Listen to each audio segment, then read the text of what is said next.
Joyeux Hanouka, Lechaim, Lechaim.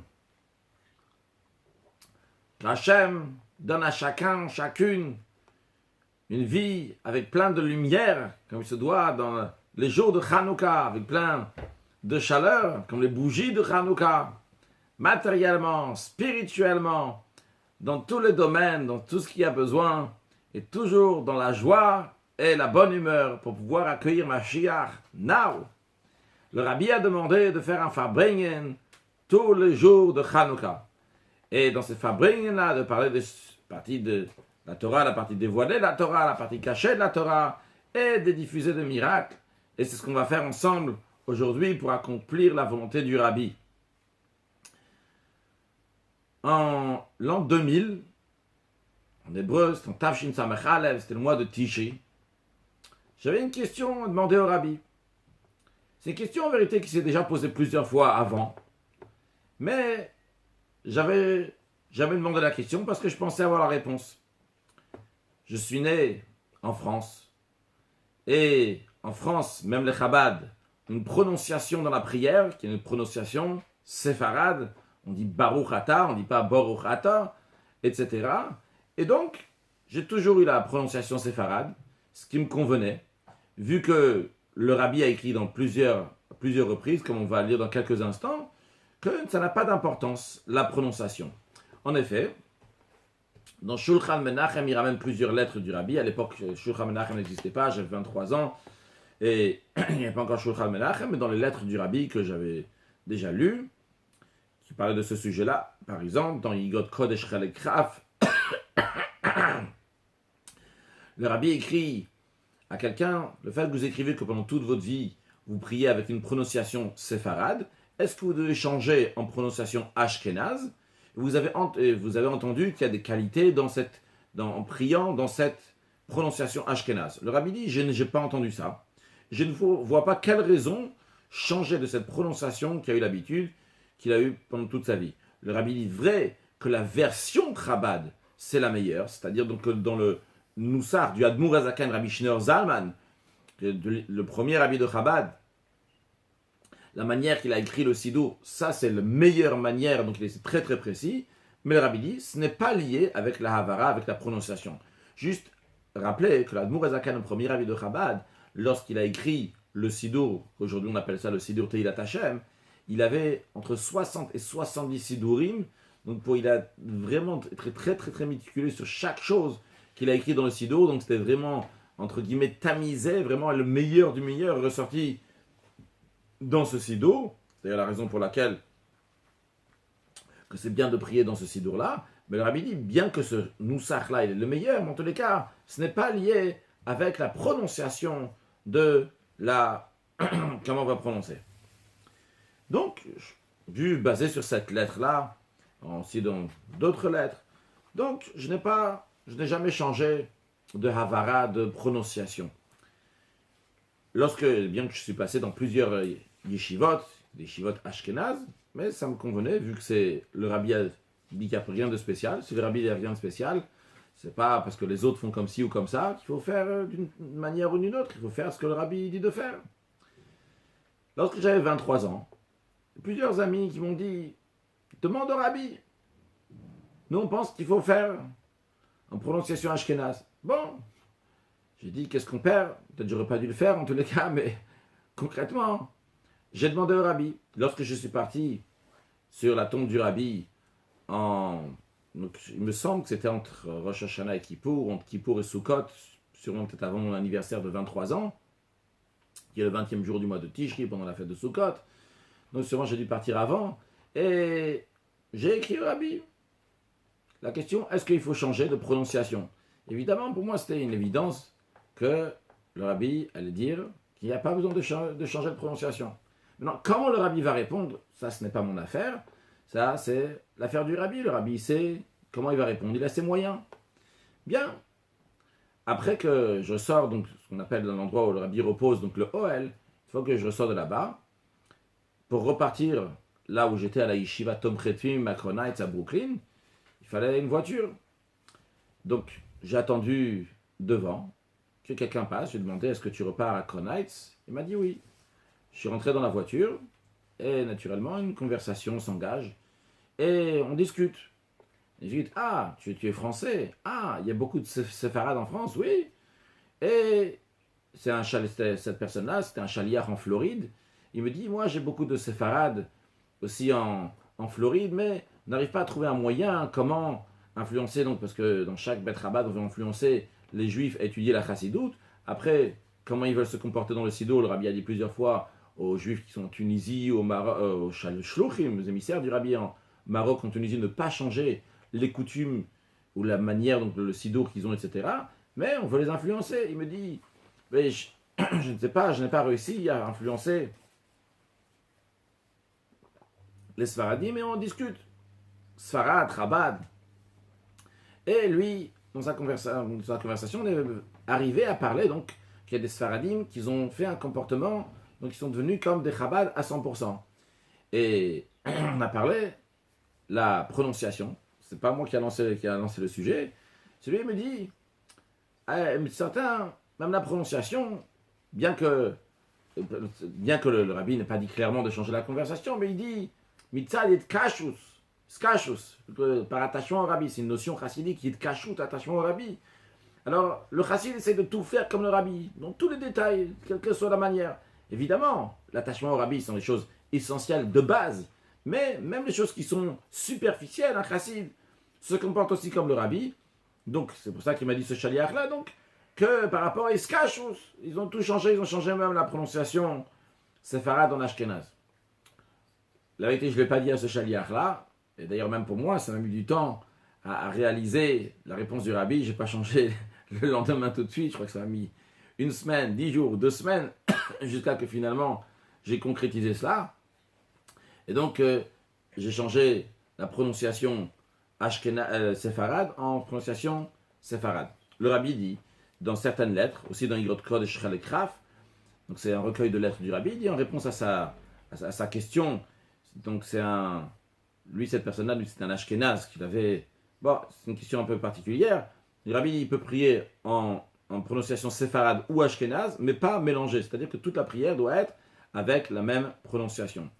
Dans une autre lettre, qui est imprimée dans Yagdil Torah, qui ramène ici dans Shulchan Menachem, il dit, en ce qui concerne la prononciation, le rabbi dit, en nafkamina kolkar, il n'y a pas tellement, ça ne change pas grand-chose, l'essentiel c'est de ne pas mélanger dans la prière de prononciation, et le rabbi dit, talui beherge shalev, ça dépend donc du sentiment du cœur. Donc il y a place à dire que on peut changer quand même. En tous les cas, pour moi, c'était une réponse claire. Juste après être sorti du OL du rabbi, il avait demandé cette question-là. Et vous savez, en plus, quand on a 22 ans, 23 ans, on ne demande pas des milliers de choses. On est sûr qu'il n'y a pas besoin de santé.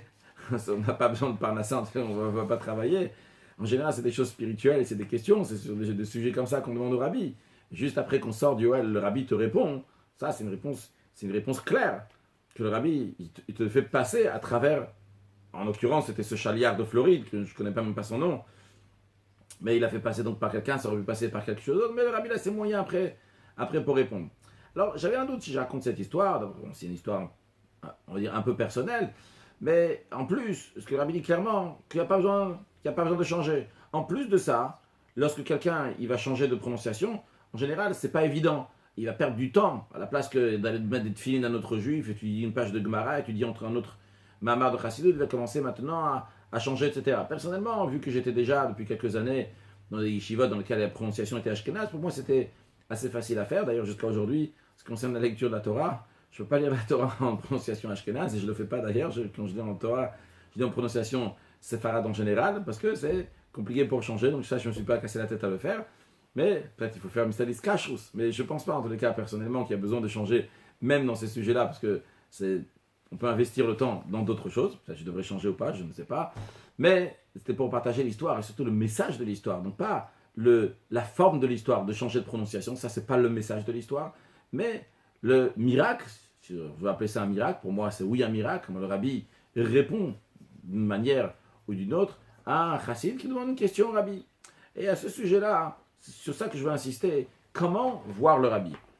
Vous savez, en Tavresh Pechet, en 1927, lorsque le rabbi précédent allait quitter la Russie, le rabbi précédent, Rabbi Yosef Yitzhak, il a dit aux chassidim, on va se revoir. Et le rabbi précédent a répété ça plusieurs fois. Et des chassidim qui sont sortis de Russie après plus tard, ils ont raconté ça. Mendel Futterfass, Folekan.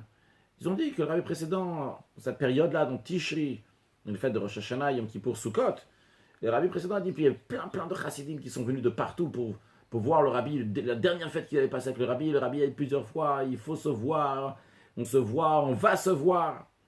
Et tout le monde était vraiment chaud bouillant, fabringen, des danses, des joies, on va se voir avec le Rebbe, alors que c'était impossible, la Russie était complètement fermée, c'était une grande prison, et tout le monde était sûr que c'était fini, on n'allait jamais voir le rabbi, mais le rabbi a dit on va se voir, le chassidim était super chaud.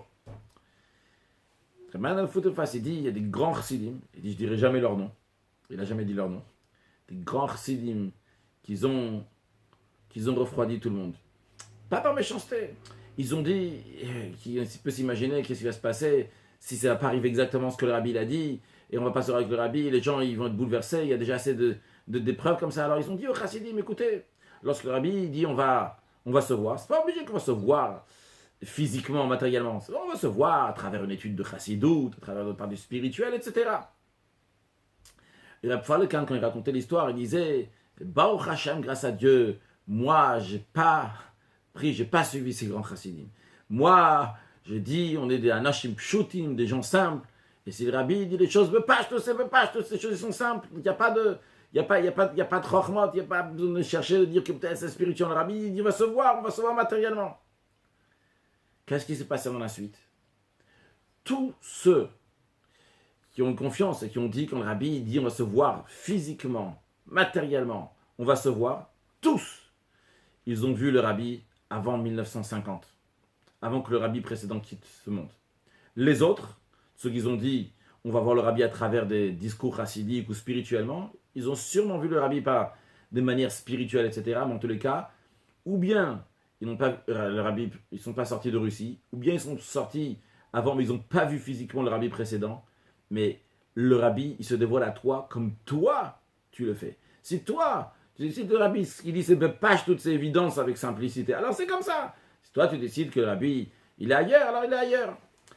Dans une sikha de Parashat Ekev Chaf Menachem Avtav Shin Gimel en 1953, le rabbi il parle au chassidim et il dit, j'ai déjà dit à quelqu'un il y a 2 ans que ce qu'on veut voir, on voit. Le rabbi dit qu'on explique la histalkut, le fait que le rabbi a quitté ce monde littéralement.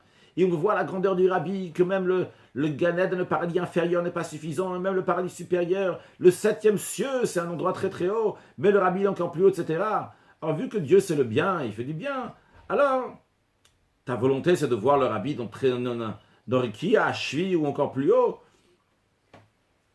Alors il va te montrer que le rabbi, il est très très haut, et toi, tu es tout en bas. Mais lorsqu'on explique la histalkut, le fait que le rabbi, dont le rabbi fait référence au rabbi précédent, que le rabbi a quitté ce monde, mais comme le rabbi précédent l'explique dans son Mahamar, discours chassidique Bat Ilegani, que histalkut c'est quoi? C'est un dévoilement de lumière qui est très très haut. Bien que c'est très très haut, etc., mais qui se trouve de partout. C'est Nimshach Lemata, Sovev Kolam, il se trouve de partout. Et comme le Zohar il dit, quand ça dit qu'il quitte ce monde, il se trouve dans ce monde-là encore plus que dans sa vie, et bien à ce moment-là, on lui montre comment en effet hashtag, comment il se trouve dans ce monde-là matériel, et comment il voit concrètement tous les flux qui viennent par le rabbi. Alors le message de l'histoire que je voulais partager, c'est justement ça. C'est lorsque on est dans notre tête, on sait que on va demander au rabbi, on parle au rabbi, eh bien le rabbi va trouver un moyen comment nous répondre. Si toi t'envoies le rabbi à des cieux très très hauts, eh bien à ce moment-là, en effet, il est très très haut, alors tu vas te montrer à Kadosh Baruch Hu, va te faire du bien qu'il est très très haut. Alors il faut vivre avec ce que le rabbi nous demande de vivre. Alors évidemment, l'attachement au rabbi, c'est pas dans des détails de changer de prononciation, des choses comme ça, bien que ça peut être un détail, mais seulement un détail. D'ailleurs, comme le rabbi il a dit, si je ne me trompe pas, à Rav Goutnik lui a demandé, que les chassidim lui ont dit qu'il faut un chapeau comme ça, parce qu'il avait un chapeau qui était debout, plutôt un chapeau rond comme ça. Le rabbi lui a dit que c'est pas ça qui va le... Je ne me rappelle pas le langage exact, mais le rabbi a dit que c'est pas ça qui va le rendre un chassid. C'est pas ce petit détail-là qui fait qu'il a un chabad. Alors il faut s'attacher dans les choses essentielles que le rabbi dit de faire. Le rabbi a demandé d'étudier le Rambam tous les jours. Et le Rambam, étudier Maïmonide, c'est pour tout le monde. Que ce soit 3 chapitres, que ce soit 1 chapitre, que ce soit le Sefer HaMitzot, le commandement du quotidien d'étudier le Rambam tous les jours. En tout cas, ça, c'est des choses essentielles de base que le Rabbi demande de faire. Ça arrive Hanouka. Est-ce que tu es parti chez au moins un juif, lui demander est-ce que tu as une bougie de Hanouka, lui donner un guide de Hanouka, lui donner une sidra de la semaine dans laquelle il y a un message de Hanouka. Ça, c'est des choses que le Rabbi demande de faire. Ce pas des choses qui sont dans le je suis dans des ceux qui sont très très hauts.